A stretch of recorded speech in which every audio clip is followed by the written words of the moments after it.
চাঁদপুরের মতলব দক্ষিণ মুন্সিরহাট বাজারে ভয়াবহ আগুনে পুড়ে গেছে 17টি ব্যবসা প্রতিষ্ঠান।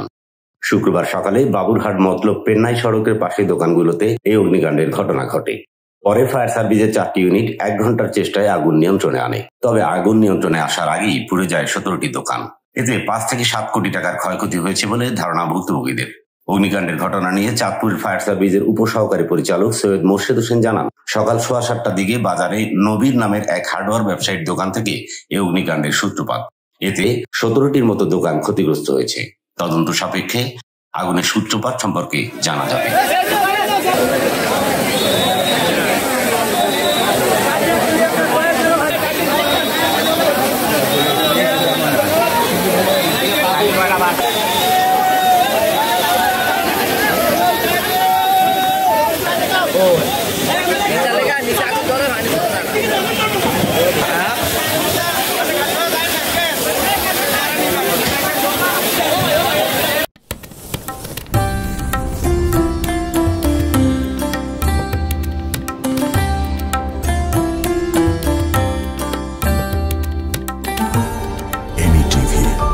স্বাধীন বাংলার স্বাধীন কণ্ঠ।